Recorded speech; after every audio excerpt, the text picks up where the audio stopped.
Boa tarde, gente. A maioria da galera já sentou. Bem, hoje eu vou falar aqui um pouco para vocês sobre teste AB. Trabalho na Book também, junto com o Chiota. Moro na Amsterdã agora. Dar uma breve introdução aqui sobre... Eu era um desenvolvedor web na Globo. Saí há pouco tempo, recém-chegado em Amsterdã. Estou agora como um desenvolvedor client-side na Book.com, em Amsterdã também, trabalhando junto com o Chiota. Costumo escrever também no blog, no Loop Finito, junto com o meu filho também, que está aqui. E, recentemente, também, junto com o Chiota de novo, junto com o meu filho, escrevi esse livro, Coletânea Front-End, que, no caso, que eu escrevi um capítulo sobre como debugar código no front-end. Bem, fala aqui um pouco sobre o teste AB, como a gente usa o teste AB e por que a gente usa o teste AB na Booking. Que, como o Chiota falou, a gente está muito preocupado em dar a melhor experiência para o usuário. E por isso que a gente usa o teste AB. A gente não quer ser meio que baseado em opiniões de um ou de outro. A gente faz o que o usuário realmente está interessado. Isso é um pouco debatível, falando aqui um pouco sobre a origem do teste AB. Ele nasceu por volta aí do ano 2000, no final da década de 90 mesmo. Nasceu no Google. Ele nasceu no Google. Esse termo teste AB, A/B testing, ele foi cunhado no Google, né? E ele nasceu a partir de uma demanda dos engenheiros do Google, que eles estavam com essa pergunta na cabeça. Qual o número ótimo que eu tenho que mostrar no meu Search Results, na página do Google, quando você faz uma busca no Google, qual o número ótimo que eu tenho que mostrar para os usuários? Qual o melhor número que eu tenho que mostrar para que os usuários usem a minha ferramenta, no caso o Google, da melhor forma possível? Seria 1000 resultados, 10, 20, 30, 40? E, a partir desse problema, eles tiveram a ideia de fazer um teste AB. O que consiste em fazer um teste AB? Você tem uma hipótese, no caso, eles tinham uma ideia que eu acredito que 20 seja um número bom, você testa essa hipótese com seus usuários. E você vai testar essa hipótese baseada no seu design atual. E, a partir de várias e várias iterações que o Google fez com o teste AB, colhendo resultados diretamente do uso dos usuários, eles chegaram ao número 10, que é hoje o número que a gente vê no Search Results do Google. Eles viram que era o melhor número, era o número ótimo que os usuários conseguiam interagir da melhor forma possível com a ferramenta. Então, a definição de teste AB é justamente isso. É um modo de você testar uma hipótese, é um modo de você testar uma nova feature contra o seu design atual. Desse modo, você previne sempre regressão. Qualquer feature que você vai implementar no seu código, qualquer feature que você vai implementar na sua aplicação, você tem certeza que ela vai ser sempre melhor, nunca pior. De um jeito bem grosso modo, como é que funciona o teste AB? A gente tem o usuário, ele vai acessar o nosso site da Book.com. A gente tem um software de borda. Esse software de borda vai gerar um flipcoin, que a gente chama. Esse flipcoin vai dizer em qual variante do site você vai cair, se você vai cair na variante A ou na variante B. E, a partir disso, a gente vai direcionar você para uma experiência A, que a gente costuma chamar de base, ou se a gente vai jogar você para o B, que a gente costuma chamar de variante.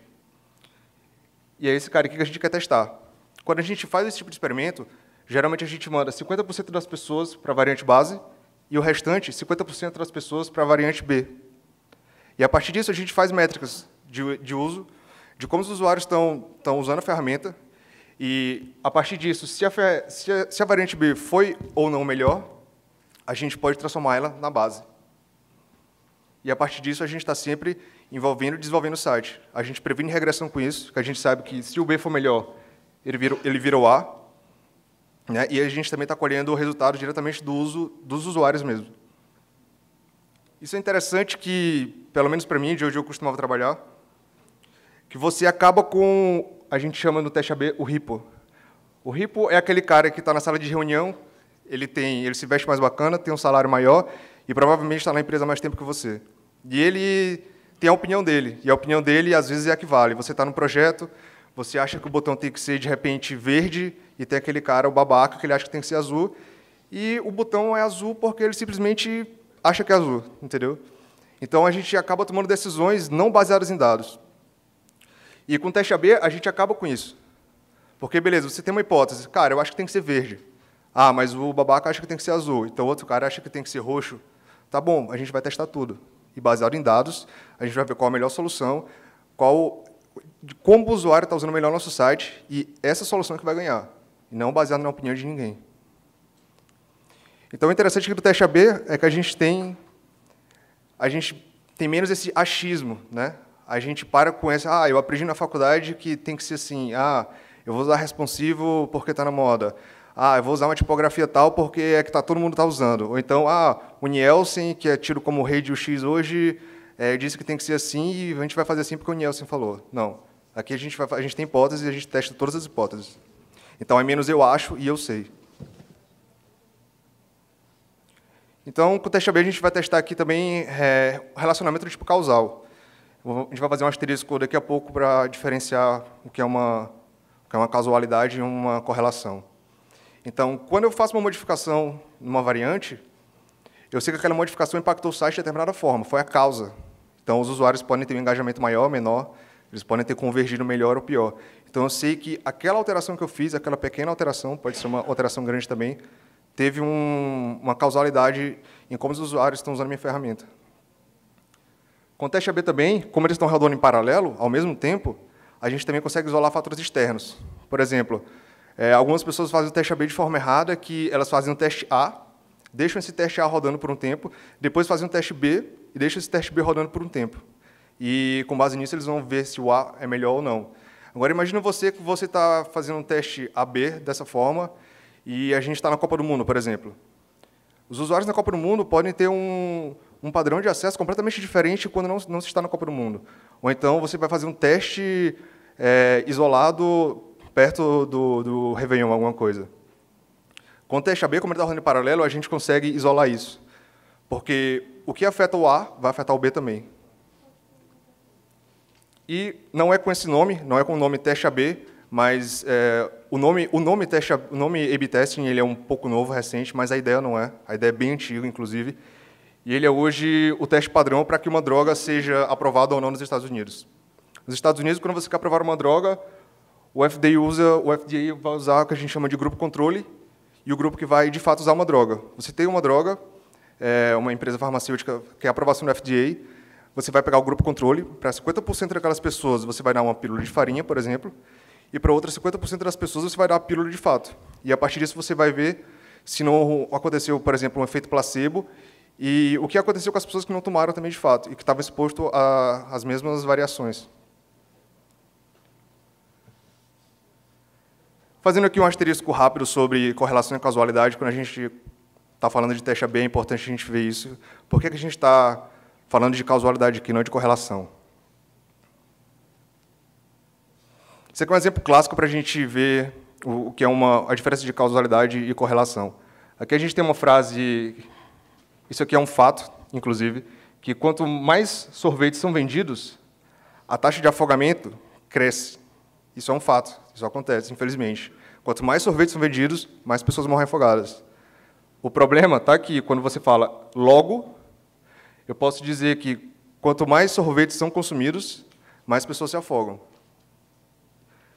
Isso aqui é errado. Porque o que está acontecendo aqui, na verdade, é que não é o consumo de sorvete que está causando morte de afogamento. O que está acontecendo aqui é que, com o aumento da temperatura, mais pessoas vão tomar banho de piscina, tomar banho nos lagos, e, consequentemente, o número absoluto de pessoas que vão morrer afogadas vai ser maior, porque mais pessoas estão indo tomar banho. E, claro, quando a temperatura aumenta, mais pessoas ficam com mais vontade de tomar sorvete. Então, a causa do afogamento, né, uma causa meio que de segundo grau, é que, com o aumento da temperatura, mais pessoas vão tomar banho, e como mais pessoas vão tomar banho nos lagos e piscinas, mais pessoas vão morrer afogadas. E é a mesma coisa que o sorvete. Essas duas coisas acontecem ao mesmo tempo. Elas estão correlacionadas, mas uma não causa a outra. E isso é importante a gente diferenciar isso. Outro exemplo também, clássico, é que quanto maior o tamanho da sua mão, estatisticamente você vai viver menos. Isso é um fato. Se você conhecer algum amigo meu da mão gigante, diz para ele ter cuidado, que provavelmente está com os dias aí contados. Esse é fato. Quanto maior a palma da sua mão, estatisticamente você vai viver menos. O problema está da gente achar que é uma casualidade. Quanto maior a mão, menos eu vou morrer. O que acontece aqui também é outro exemplo de correlação. O que ocorre, na verdade, é que as mulheres costumam viver 6 anos mais que os homens, estatisticamente, e que mulheres e, estatisticamente, também tem mãos menores. Não é que a sua mão gigante vai te causar uma morte prematura. Não é isso. Bem, quando a gente está falando de teste AB também, é importante falar sobre conversão. O que é conversão? A definição de conversão é bem simples, apesar do nome ser um pouco fancy, é simplesmente quando o usuário faz o que você quer que ele faça no seu site. Então, quando você vai fazer um teste AB, você tem que definir o que é sucesso naquele teste. Por exemplo, se você tiver um site de e-commerce, você vai definir o que é sucesso, o que é uma conversão. O que é que você quer que o usuário faça? Você quer que o usuário compre seus produtos. Ou então você pode estar fazendo alguma alteração, por exemplo, de SEO. Então, a definição de sucesso vai ser o número de page views. Você sabe que você alterou determinado trecho de código e a sua métrica de sucesso vai ser o número de page views. Se você tem, por exemplo, um site de mídia, como a Globo, como o R7, a sua conversão, o seu conversion vai ser o número de page views, provavelmente. Ou então, se você tiver, digamos que, um site mais científico, alguma coisa assim, você está interessado com que as pessoas leiam tudo, você também pode ter a conversão como o número de artigos lidos. Você pode fazer o tracking quando o usuário começa a ler e espera que ele chegue até o final. E isso você pode fazer de várias formas. Se você tem um site de doação, por exemplo, o teste AB, ele começou a ganhar muito espaço na primeira tentativa do Obama a virar presidente dos Estados Unidos. A primeira tentativa, ele teve sucesso, virou presidente dos Estados Unidos. Ele contratou alguns engenheiros do Google, hoje ex-Google, porque a ideia deu tão certo que eles abriram a própria empresa deles, que é o Optimizely. E eles usaram o teste AB, muito teste AB, para a página de doação do Obama. E eles conseguiram números absurdos com isso. O que eles faziam era justamente isso. Tinha um layout atual, eles tinham uma ideia nova, uma hipótese nova de como eles poderiam fazer com que mais pessoas doassem para o site. E eles fizeram várias hipóteses em relação a isso e conseguiram um número bem elevado. O interessante é que, na outra corrida para a presidência nos Estados Unidos, todo mundo já estava assistindo teste AB e estava todo mundo usando. Então, eles só tiveram que meio que ser melhores ainda. O interessante do teste AB também é que ele é completamente, às vezes, na maioria das vezes, ele é completamente contra-intuitivo. A gente tem experiência, cada um aqui tem uma experiência de desenvolvimento, e a gente acha que o que deu certo em um lugar vai dar certo no outro. Você testou, você acha que a borda arredondada em um determinado botão deu certo naquele lugar, mas ele pode não dar no outro. Ou então, você aprendeu na sua faculdade de design que a Comic Sans não é uma fonte boa, então que a Helvetica é melhor, então que Responsive é melhor, então que aquilo. Aqui a gente aprende com o teste AB que você tem que testar tudo. Ele vai te surpreender na maioria das vezes. Algumas coisas que você tem como verdade aqui, você tem que simplesmente eliminar tudo. Aqui a gente vai fazer uma brincadeira. Imagine que vocês agora são as pessoas com os maiores salários, que vocês são os tomadores de decisão. Na empresa de vocês simplesmente tomam decisão e não perguntam para ninguém o que eles acharam. Aqui a gente vai ter alguns cases clássicos aqui de teste AB. E é interessante saber o que vocês acham, qual seria o vencedor. Esse aqui é um exemplo clássico. Esse é um widget, tá? Esse widget ele entrava em várias páginas pelo MSN. O MSN é o Microsoft Network, né? E esse aqui é um widget que ele vende e aluga casas, né? Então, esse aqui é a base, esse era o atual. E a conversão, nesse caso, eles estavam medindo sucesso, medindo conversão, como um clique no botão Go. Um clique aqui, um clique aqui, um clique aqui. Eles fizeram 5 variantes e testaram essas 5 variantes ao mesmo tempo em relação à base. Só por curiosidade, qual que vocês acham que teve o maior sucesso aqui? Número 1, 2...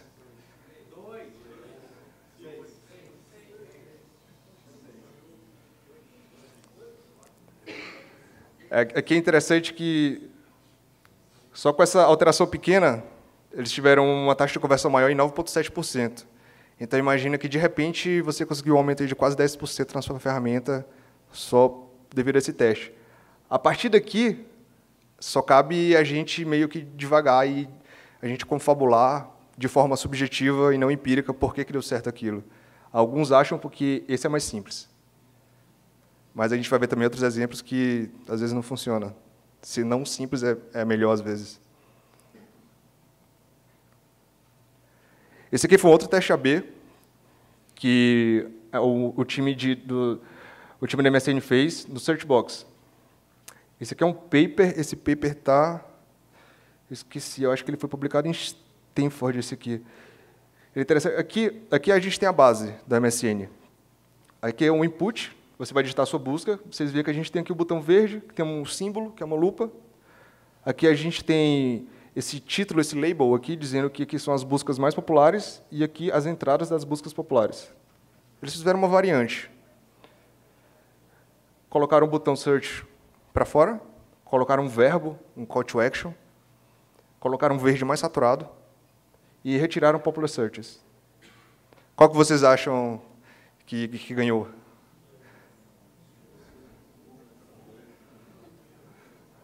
É certeza que é o 2, né? O cara botou um verbo aqui, saturado.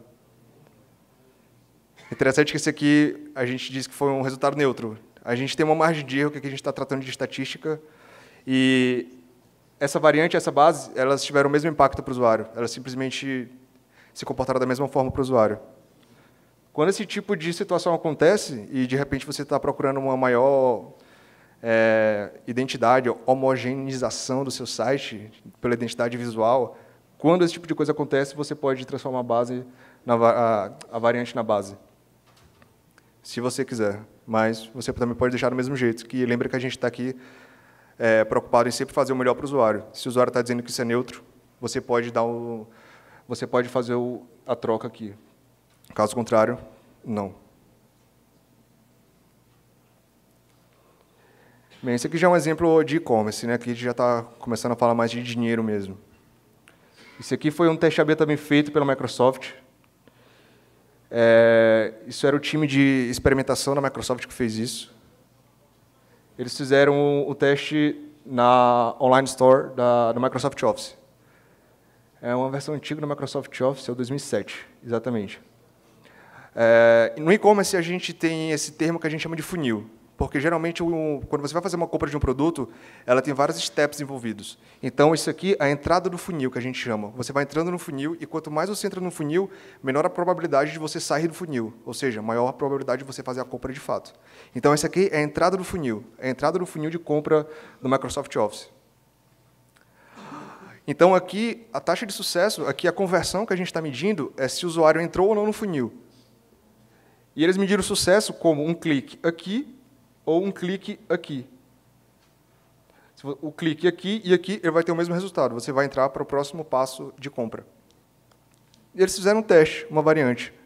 Eles trocaram, essa era a base, e trocaram isso para isso. Se você clicar aqui ou aqui, você vai para o próximo passo. Qual que vocês acham, de novo, que ganharam baseado nisso? De novo, botãozinho redondo, um verde bem saturado, call to action, uma foto maior, mais simples, mostrando os produtos aqui.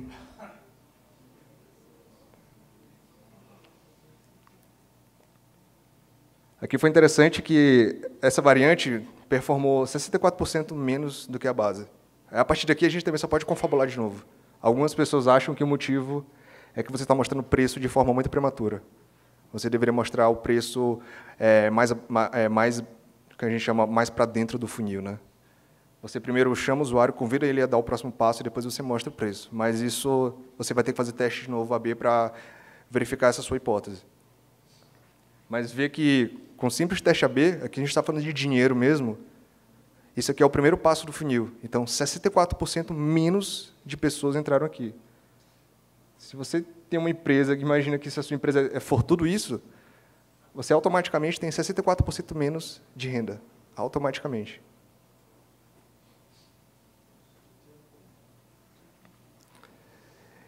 Esse aqui é um outro caso também, da Cipsoft Solutions. Eles terceirizaram esse teste AB. Eles pediram para que uma empresa de fora fizesse esse teste AB para eles. Essa aqui é a base. E aqui na variante, o que eles fizeram, basicamente, o que eles mudaram aqui, aqui você tem Start Free Trial, e aqui você tem Comece Hoje.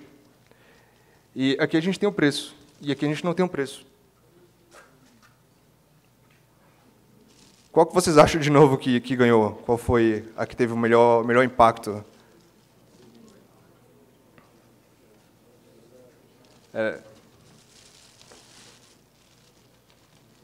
Aqui é engraçado que, vê só o que aconteceu. Aqui a gente está mostrando o preço. E a gente viu que mostrar o preço no Office não era interessante. E aqui, de repente, a gente mostra o preço. E vê que, simplesmente, essa variante, 100% a mais de usuários começaram a usar a ferramenta. 100% a mais. Então, de novo, o que funciona para uma pessoa pode não funcionar para outra. O que funciona para um contexto pode não funcionar para o outro. Seus usuários são diferentes. A cultura dos seus usuários pode ser diferente. Então, sempre teste todas as suas hipóteses. Sempre teste.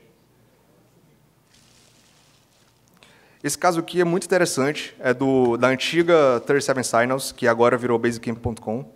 Né? Eles tinham um produto, se eu não me engano, esse produto não existe mais. Chamava Highrise. Era um produto de CRM, você podia fazer todas essas coisas enterprises que você gostaria, para empresas de médio e pequeno porte. Essa aqui, além de paging do produto deles, essa é a base que eles tinham.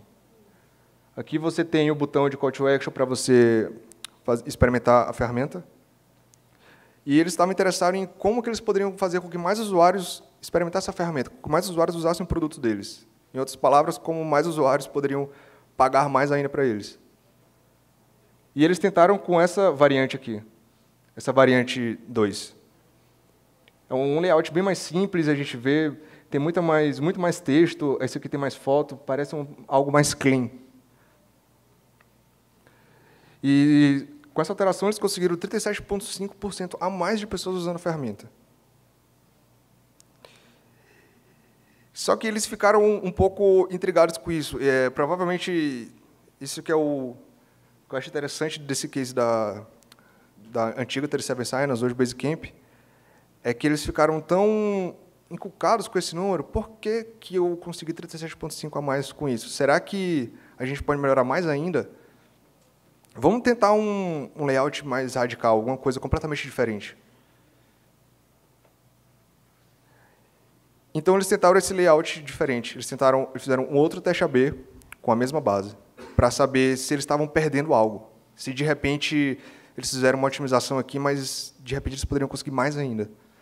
Então, eles tentaram essa versão com um screenshot do produto, um botão para você testar o produto, e essa garota aqui, algo mais amigável. E só com essa alteração, eles conseguiram 102,5% a mais. E eles não pararam por aí ainda. Eles falaram, cara, eu acho que dá para a gente ir mais ainda. Tipo, se essa solução funcionou, a outra também funcionou, vamos juntar os dois, claro. Eles falaram, vamos juntar os dois. Vai funcionar, tipo, 100% mais 30%, vai dar 130%, claro. Então, eles juntaram os dois. A garota e mais aquela primeira variante que a gente tinha mostrado. Um site mais longo, com mais detalhes, enfim. De novo, testaram. 22% a menos de engajamento, 22% a menos de conversão que os usuários tiveram a partir dessa variante. E eles não pararam de novo. Eles falaram, tá, a garota deu certo. E se a gente mudar a garota? E se a gente botar um cara lá, ou então botar uma japinha lá? Vamos testar com todo mundo. Então, ele botou todo mundo. Ele falou, cara, eu quero saber o que exatamente está fazendo essa modificação no comportamento dos usuários. Então, eles testaram, ela virou a base, e depois eles testaram com todas essas pessoas. O interessante foi os resultados, que tipo, até mesmo você mudar uma pessoa, você vê que você impacta de como os usuários estão interagindo com a sua ferramenta. A gente vê que o cara que conseguiu performar quase que 5% a mais que a garota. Esse cara aqui, 2,2%. Esse aqui, 3,49%. Parece que não gostaram muito do sorriso amarelo desse cara. E a garota que também não performou tão bem quanto a outra. Isso, de novo, isso funcionou para eles. Isso não quer dizer que a Japinha vai performar pior. De repente, isso aqui no Japão, ela já está muito melhor, entendeu? Isso foi uma coisa que funcionou para eles. Não quer dizer que isso vai funcionar também para vocês. O interessante desse case do Basecamp, e é o que a gente também tem que ter cuidado quando a gente está fazendo teste AB, que a gente, às vezes, fica tentando fazer pequenos tweaks. A gente faz... Não que isso não deve ser feito, isso tem que ser feito. A gente muda a cor de fonte, a gente muda a própria fonte, muda a cor de um botão. Isso a gente chama de pequenos tweaks. A gente vai refinando em cima daquele produto sempre. Você vai aqui, ó, refinando, até você chegar na solução ótima, se é que ela existe. Né? Em matemática, a gente chama isso de o máximo local. quando você tem uma equação polinomial, por exemplo, como a base do teste AB é muito de estatística, muito matemática, as pessoas também usam muito essa ponte entre o teste AB e a matemática. Às vezes você está fazendo uma variante e você está dando tweaks e tweaks naquela variante, mas você está simplesmente chegando cada vez mais perto do máximo local. E você pode estar perdendo o máximo global, que a gente chama. Você pode estar num vale, mas pode ter um vale mais além, que é maior ainda. E que, às vezes, é necessário que você faça essa exploração. Aí você chega aqui nessa exploração e, a partir daqui, você começa o refinamento.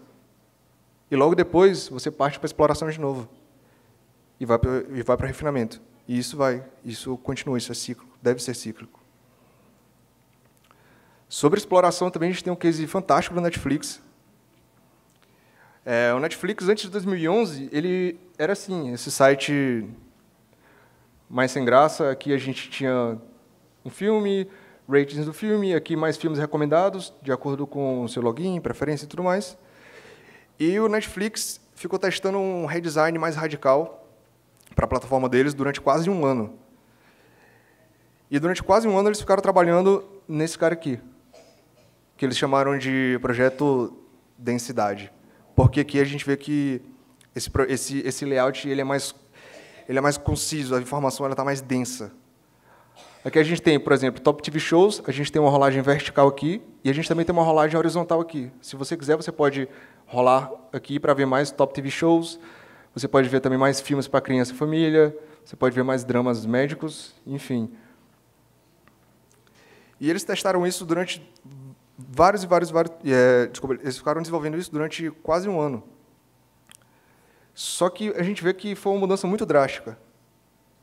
Quando a gente faz uma mudança drástica dessa, não é interessante você dar o que a gente chama um split metade-metade para os usuários. O que eles usaram aqui é o que a gente chama de ramp-up, e é uma técnica também interessante de você fazer um teste AB.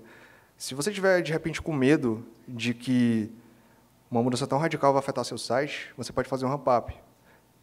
Libera isso aqui para os seus usuários para 0,1%, verifica como eles vão se comportar, libera para 0,5%, libera para 1%, 2%, 3%.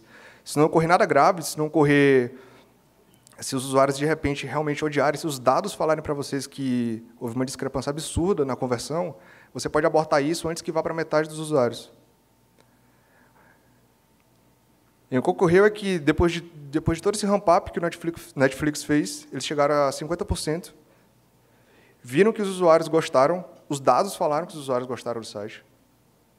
E, em junho de 2011, eles fizeram um rollout para 100% dos usuários.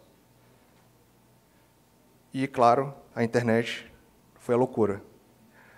Começou a aparecer designer fazendo redesigns do Netflix, arquitetos dizendo que aquilo é um lixo, que não acreditam que uma empresa daquele porte pode fazer algo tão ruim. Pessoas dizendo que o Netflix era bom e que agora é uma merda, o Netflix vai falir nos próximos 2 meses e tudo mais. Mas tinha algo que dizia que o que eles fizeram estava certo. Os dados falaram para eles que estava certo. A retenção dos usuários estava maior. O engagement deles também estava maior. Mas, mesmo assim, as pessoas estavam simplesmente insanas na internet. O Netflix, apesar de tudo, eles fizeram um teste BA. O que tinha virado base, a antiga base, eles fizeram um teste com a base nova. Então, eles fizeram um teste AB agora, sendo que a antiga base virou variante. Porque eles queriam fazer um double check para ver se realmente eles tinham perdido alguma coisa, se realmente esse rage todo na internet tinha algum fundamento. Eles estavam querendo ver de forma empírica se de verdade eles fizeram alguma besteira, se os usuários realmente gostavam mais do site antigo.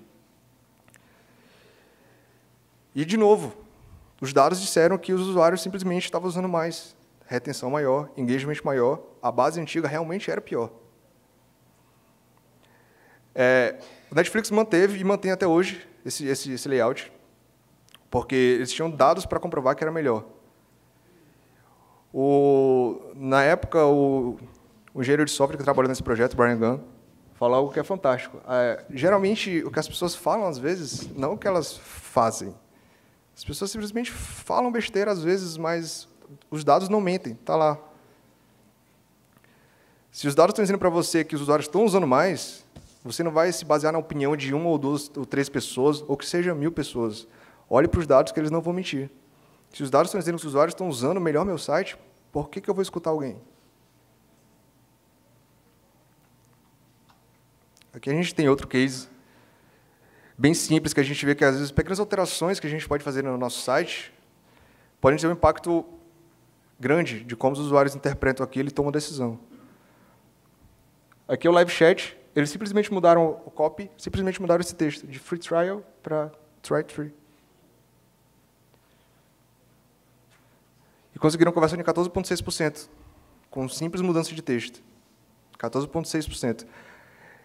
Aqui a gente vê também que a gente pode, meio que de forma psicológica, isso tem um nome que chama Framing Effects, a gente pode, do jeito que a gente demonstra uma informação para o usuário, a gente pode meio que manipular como ele vai utilizar a nossa ferramenta. De acordo com o modo, o jeito que você mostra uma mesma informação para o usuário, você vai alterar completamente como ele vai agir com a sua ferramenta. E lembra que a gente está pensando sempre em conversão. A gente espera que o usuário use a nossa ferramenta de um jeito, e a gente tem que fazer o máximo possível para que ele use daquele jeito.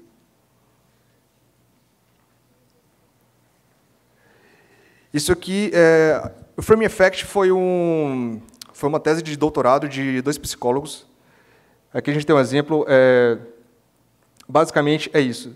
Dependendo de como você mostra informação, você pode totalmente manipular de como os usuários, como as pessoas vão interpretar aquilo e vão tomar uma decisão baseada naquilo. Se você apresentar uma informação como um ganho ou como uma perda, as pessoas vão tomar decisões diferentes baseadas nisso, de forma estatística. Esse aqui é o exemplo clássico da tese de doutorado do cara. Aqui, imagina que você tem 600 pessoas. 600 pessoas estão com uma doença fatal. Elas são perguntadas para escolherem entre 2 tratamentos. E aqui a gente vai usar o framing para isso. A gente vai colocar uma moldura diferente nessa mesma informação. O tratamento A, ele resulta em 400 mortes de 600 pessoas. O tratamento B, ele tem 33% de chance de que ninguém morra e tem 60% de chance de que todo mundo morra. Isso é o fato. Agora a gente vai colocar um frame na informação. A gente pode colocar um frame positivo, dizer que o tratamento A salva 200 pessoas. Ele não mata mais 400. É a mesma coisa, é a mesma informação. Só que o tratamento A, se você escolher ele, 200 pessoas vão ser salvas. Tratamento B, 33% tem chance, 33% de chance de que todas vivam e 66% de chance de que nenhuma viva. Você aplica um frame negativo, aqui a gente está dizendo que 400 pessoas no tratamento B vão morrer, enquanto no tratamento A, tratamento B, 33% de chance de que ninguém morra, 66% de chance de que todos morram. E, a partir disso, eles escolheram dados, fizeram testes, e viram que, com o tratamento A, quando você coloca um positive frame nele, 72% das pessoas escolhem o tratamento A. Quando você fala que 400 pessoas vão viver e não 200 pessoas vão morrer, as pessoas têm uma tendência muito maior de escolher o tratamento A. Enquanto que, quando você coloca um frame negativo, apenas 22% das pessoas escolhem aquilo. A gente teve um exemplo da Booking, clássico, isso saiu no blog da Booking semana passada. Isso aqui é bem polêmico. A gente estava testando o menu hambúrguer contra o menu escrito, de fato. Existem vários e vários designers e arquitetos dizendo qual é o melhor. O Nielsen, por exemplo, diz que isso é um lixo. Diz que existem várias e várias pessoas que não são nativas digitais e que ainda não interpretam esse símbolo, de fato. Isso aqui não que isso não seja um símbolo, ainda mais se você ler, se uma pessoa, claro, souber ler, souber interpretar esses símbolos, fica aparentemente mais fácil, porque isso aqui não quer dizer nada, isso não é um texto. Um outro designer brasileiro, também no time de mobile, que trabalha comigo, o Michel, ele fez esse teste. E viu que, na verdade, o que o Nielsen fala não aplica para Booking. A gente teve um resultado neutro. Tanto faz. Se você usar o menu hambúrguer ou o menu escrito, no nosso contexto da Booking, com nossos usuários, tanto faz. Então, não acredite no que as pessoas falam e tomem isso como religião. Pelo contrário, usem mais uma abordagem mais empírica, mais científica, testem tudo. O que funciona para um não vai necessariamente funcionar para você. Então, sumarizando tudo aqui que eu tive que falar de teste AB para vocês, primeiramente, não acredite nos gurus. O que um guru fala que funciona para todo mundo, pode não funcionar para você. Teste, sempre teste. Sempre teste sua hipótese. Nunca acredite de forma cega. Quando você faz isso, você está fazendo religião e não ciência. A gente está fazendo engenharia aqui. Não acredite nos hipos. Eles um dia pensaram. É hoje você que está sendo pago para pensar. Pense, elabore hipóteses, coloque em produção, veja resultados e teste. E repita esse ciclo sempre. Não acredite nem em você. Isso aqui, logo quando eu entrei na Booking no time de mapas e geolocalização. E logo quando eu entrei lá, a gente tinha um bug, apesar da palavra bug ser algo não muito exato, né? O bug era o seguinte, quando a gente tinha um pin no mapa, que é aquele pontinho vermelho, quando você vai no Google Maps e procura por algo, quando você colocava o mouse hover, o mouse ia em cima daquele pin, o pin movia um pixel para a direita. E logo quando eu cheguei lá, aquilo me deixou louco. Caraca, isso está muito errado, eu vou corrigir esse negócio aqui. E aí eu falei com o meu gerente, meu team lead, e ele falou, não, tranquilo, corrige isso, mas encapsula no experimento. Cara, você está louco, eu vou corrigir esse bug, saca? Eu vou corrigir e vou jogar para produção hoje. Não, encapsula no experimento que os usuários podem não gostar. Isso pode não ser um bug, pode ser uma feature, e você não sabe. E eu discordando com ele, assim, cara, você está louco, cara, isso aqui é um bug, olha, isso é tosco, vai para a direita. Aí, cara, faz isso. Então eu fiz, encapsulei no experimento, joguei para produção. 50% das pessoas que entravam e acessavam o mapa, viam o mapa, quando você dava um hover no pin, o pin não dava um pixel para a direita, 50% das pessoas, o pin ia para a direita. E, para minha surpresa, não vou nem dizer surpresa, eu tinha certeza que esse experimento ia dar sucesso. Eu ia rir da cara dele e falei, cara, você está louco, você está jogando dinheiro fora, eu podia ter feito isso em 30 minutos e ter feito outra coisa, sabe? As pessoas simplesmente gostavam de um pixel para a direita. E o bug está lá hoje. Se você entrar hoje na Book, no mapa, botar o mouse hover no pin, provavelmente vai estar lá esse comportamento. É o tipo da coisa, para você é um bug. Para mim, na verdade, o algoritmo estava errado mesmo. E eu ia corrigir ele. Mas as pessoas simplesmente gostavam daquilo. Você está fazendo o site para quem? Você não está fazendo para você, cara. Aquilo é uma ferramenta, as pessoas estão usando aquilo. Se as pessoas gostam, você vai fazer o quê? As pessoas gostam. A conversão está maior, você vai deixar lá. A ferramenta é melhor para os usuários. Pior para você, eu tenho um problema de toque, quando eu vejo aquele mapa, eu fico louco, mas fazer o quê? Então, é basicamente isso. Acredite nos dados, cara. Ele não vai mentir. Ele só vai mentir para você se você estiver medindo de forma errada. Ele não vai mentir, ele não vai ter sentimento, e ele vai jogar na tua cara o que é certo e o que é errado, não importando o que você acha. Isso, para designer, é sensacional, que designer geralmente tem uma opinião mais forte sobre fonte, sobre espaçamento, kernel, isso e aquilo, faz a coisa mais linda do mundo. Quando vai botar em produção, os usuários não gostaram. E seja sempre aberto a mudanças, cara. Sempre aberto a mudanças. O que a gente fala a gente nunca diz não. A gente diz sempre sim e tipo teste. Se você tem uma hipótese, teste. Você pode fazer aquilo, só teste. Se for melhor a sua hipótese, beleza, ela vai entrar no código e vai virar a base do código. Se não, ela vai simplesmente morrer. Eu gosto de pensar isso como algo meio darwinista. Você tem uma espécie, você faz uma mutação naquela espécie e você vai simplesmente jogar ela no ambiente. O ambiente que vai dizer qual espécie vai ganhar ou não. E a partir da espécie que ganhou, você vai fazer novas procriações, novas mutações, sempre em cima da espécie campeã. Sempre em cima do experimento campeão. Dessa forma, você sempre previne regressão. Seu site vai ser sempre melhor. Sempre melhor, nunca vai ser pior. E se vocês esqueceram tudo que eu falei, lembre só disso. É a única coisa que interessa. Teste tudo. Não escute ninguém, não acredite em ninguém, não acredite nem em você. Teste tudo, acredite nos dados. Teste tudo. É isso que eu tinha para falar para vocês. Aqui está o meu contato. Acho que eu estourei um pouquinho de tempo. Se alguém tiver alguma pergunta para fazer.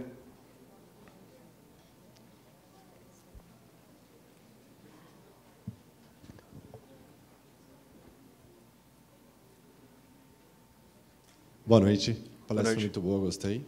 Parabéns. Obrigado. Eu sou o Marco Bruno, sou instrutor e desenvolvedor na Kaelon.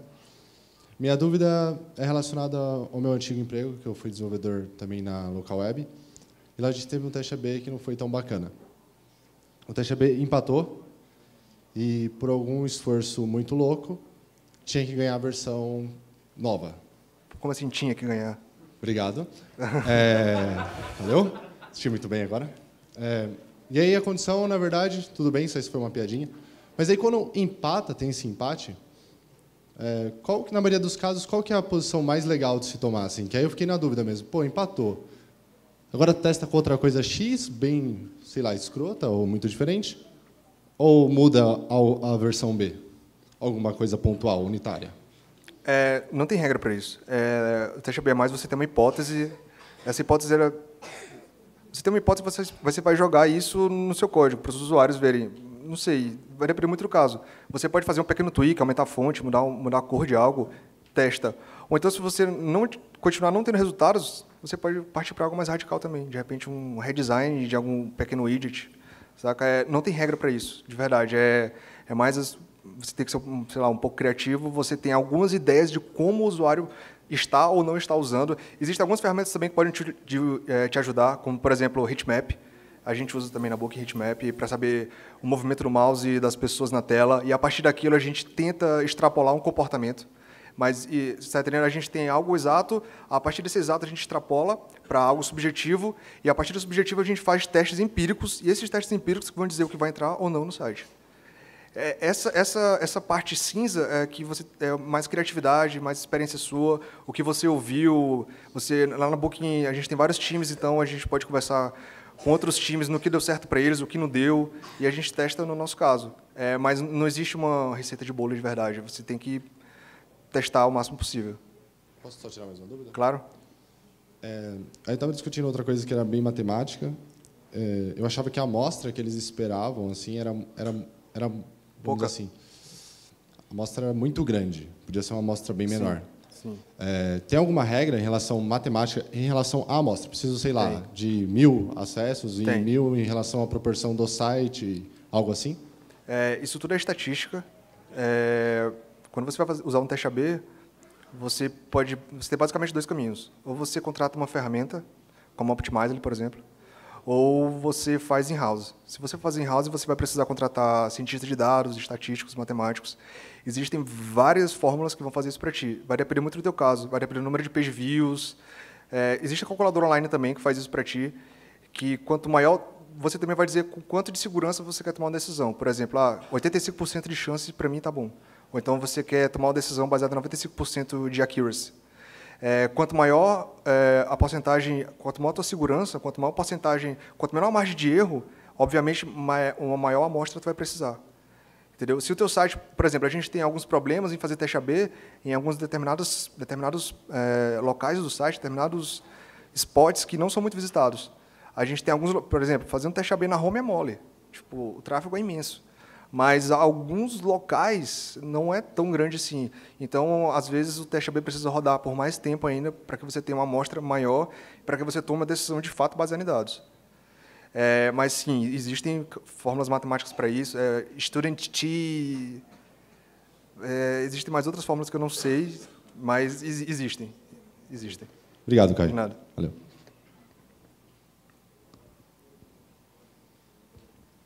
Oi, muito boa palestra. Valeu. Na verdade, é mais uma dúvida sobre esse teste que tu colocou, a questão que aconteceu lá na Booking. Do mapa? Exatamente, porque eu te confesso que eu ficaria muito encucado, eu não conseguiria dormir com isso. Eu tenho problemas até hoje. Então, talvez vocês não chegaram a testar alguma outra forma, porque realmente apareceu um erro. Isso, mas talvez o usuário, importante para ele é o over, é saber que alguma coisa acontece quando ele bota o mouse em cima. Vocês não chegaram a testar alguma outra coisa? Não, o que aconteceu é que eu tinha acabado de chegar, no time, e o time disse, cara, dá uma navegada aí, vê se você tem alguma ideia nova e tal. Pô, a primeira coisa que eu vi foi esse pin, saca? Caraca, que isso? Eu vou consertar esse negócio. A única ideia que eu tive foi, você estava certo, tipo, eu deveria testar outras coisas. De repente, o que é importante para o usuário, isso aqui é uma ideia, né? A gente está de forma... uma é o que a hipótese, gente né? acha, é uma hipótese. De repente, para o usuário, é justamente esse feedback do rover, né? De repente, você dá um zoom, alguma coisa assim, mudar a cor, qualquer coisa, fosse positivo. Mas eu teria que testar isso. Eu não testei, eu só fiz isso, fiquei com muita raiva e parti para outra tarefa. Sim, sim.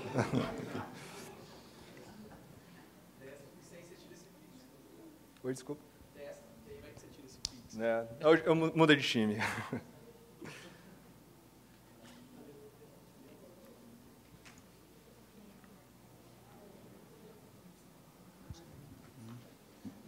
Tudo bem? Parabéns pela palestra. Obrigado. Eu queria saber a informação. Vocês utilizam alguma ferramenta in-house ou vocês utilizam ferramentas como Optimizer, etc.? E como que é a implementação que vocês fazem disso, né? Vocês pegam e atacam, por exemplo, uma determinada feature, faz dois testes ou vários testes, ou vocês, sei lá, escolhem uma tela e faz vários testes na mesma tela? Como é que vocês tratam com isso? Duas perguntas. O nosso software ele é feito in-house. A gente tem vários times de cientistas de dados, estatísticos e matemáticos que trabalham nisso, nessa ferramenta. Então, a gente usa a ferramenta, eu não implemento a ferramenta. Sim, ele é feito in-house, a gente não usa Optimizer, é uma ferramenta nossa, não está à venda, não está nada. E sobre a segunda pergunta, como a gente faz teste AB, uma coisa interessante do teste AB também é que a tua empresa ela meio que muda de ponta cabeça. A gente tem muito menos reunião, porque você sabe o que você tem que fazer. O nosso papel é simplesmente fazer com que os usuários usem mais a ferramenta. Então, eu, como desenvolvedor, lá na Booking, o nosso processo seletivo é um pouco diferente, porque você, como desenvolvedor e designer, você tem que ter uma noção de business. Porque a gente precisa que você tenha hipóteses, para que essas hipóteses vão para a produção e que, se elas forem boas, elas vão entrar no código do nosso produto, do nosso site. Então, a ideia vai vir de você. Não vai ter nenhum gerente lá dizendo que você tem que fazer isso. Todo mundo sabe o que tem que fazer. A gente tem que melhorar a ferramenta. Em alguns lugares, a conversão nem sempre é dinheiro, tá? Dependendo do que você está fazendo, a conversão pode ser outra coisa. No final, é dinheiro. Mas, às vezes, quando você vai medir dinheiro, você pode adicionar muito ruído a isso. Mas, enfim, não existe também uma receita. Você, como desenvolvedor, você é responsável pelo produto, você é responsável por ter novas ideias e você é responsável por testar essas ideias. É assim que funciona lá. Oi, Caio. Minha dúvida é como é a relação com o designer? Porque provavelmente ele deve sentir com o ego ferido muitas vezes e como é a relação lá na Booking sobre isso, sabe? Tipo, ele apresenta uma ideia, não passou, como é que funciona? Tipo, ele tem algum problema de não conseguir expor muitas ideias dele, porque todas as ideias dele tem que passar por teste AB, como é que funciona isso daí? Qualquer alteração que você vai fazer no site tem que passar por teste AB, porque a gente não pode ter regressão. O site não pode ser pior amanhã do que era hoje. Então, você como designer ou desenvolvedor, se você tem uma ideia, você se reúne com o time, você tem um PO, que o máximo que o PO pode fazer é priorizar tarefas, porque ele acha que isso aqui pode dar um resultado melhor, ele acha que isso aqui pode dar um resultado melhor, então ele vai só priorizar tarefas. Mas isso também não é muito escrito em pedra.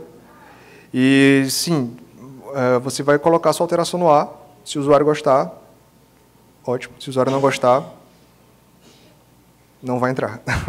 Não importa onde você fez faculdade, não importa com quem você falou, não importa o livro que você leu, não importa.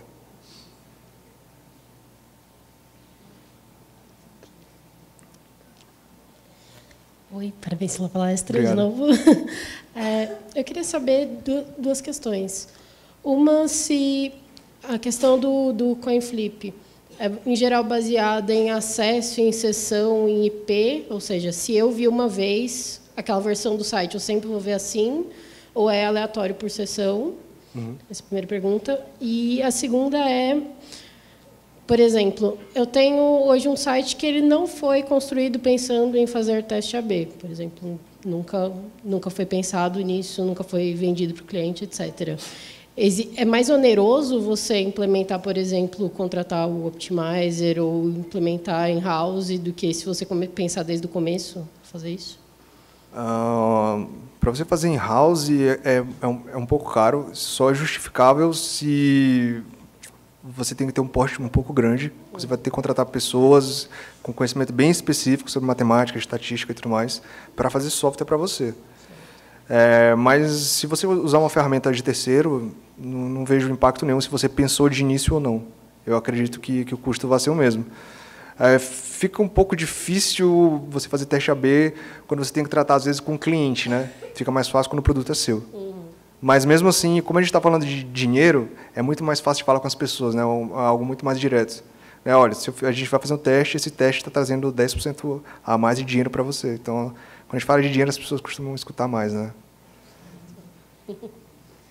E a primeira questão, realmente, se eu vi uma vez o site daquela forma...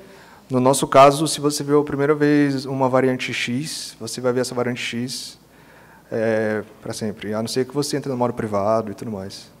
Certo, obrigada. Facebook é assim, Amazon é assim, todo mundo funciona mais ou menos do mesmo jeito.